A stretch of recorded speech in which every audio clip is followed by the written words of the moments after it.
Hello everyone, welcome to my YouTube channel. আজি তোমালোকৰ class 9 ৰ অনু 2.4 শিকাই দিম 2.4 ৰ 6 নম্বৰ কোৱেশ্চনটো শিকাই দিম যেহেতু আগৰ ভিডিওটোত 5 4 এইবিলাক শিকাই দি আছে তো 6 নম্বৰটো তোমালোকৰ বহুত ইম্পৰ্টেন্ট হয় তো 6 নম্বৰ কোৱেশ্চনটো চাই লবা কি কৈছে যে কৈছে যে যদি x² + px + q আৰু x² + mx + n বহুপদ দুটাৰ x + a এটা সাধাৰণ উত্তৰ তেন্তে প্ৰমাণ কৰা যে a = n - q / p - m এটো কোশ্চেনটো অলপ ভুল আছে p - m নহব m - p হ'ব তো তোমালোকে ইয়াত বহুপদ দুটা দি আছে তো তুমি ধৰি লোৱা যে ধৰা হল px ইমান তো কৰিবলৈ লিখ ধৰা হল px কি হ'ব x² + px + q আৰু qx বুলি ধৰিলে বা যিকোনো ধৰিলে হ'ল তো x²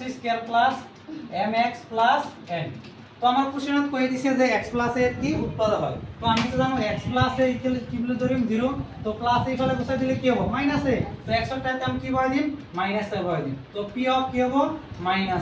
তো x² মানে কি -a² + px x এর ভ্যালু কি মান -a + q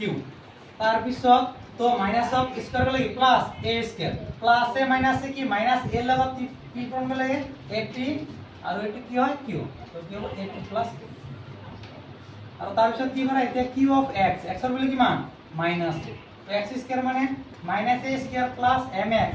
x এর ভ্যালু কি আছে মাইনাস a প্লাস n তো মাইনাস a স্কয়ার গলে কি প্লাস তো কি হবে a square plus a minus a minus am plus n এক কাম করে একটু বহুত নিয়মত আছে যে 1 এর পর 2 মাইনাস কেনে করব না নহলে এক কাম যেহেতু আমার ইয়াত উৎপাদক দেয়া আছে কি x + a সাধারণ উৎপাদক এনে কি লেখা যেহেতু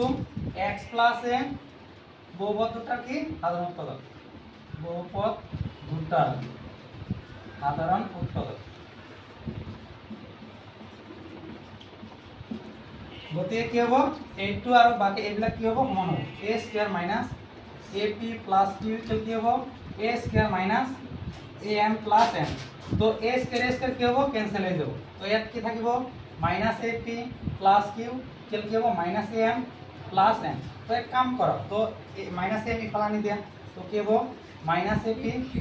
ইফালে নে কি +am + q ইফালে গুছাই দিলে কি হ'ব - তো এখিনি ইয়াত কি দেন কি হ'ব ইয়াৰ পৰা a কমন লও তো a কমন ললে কি থাকিব ইয়াত কি থাকিব -p +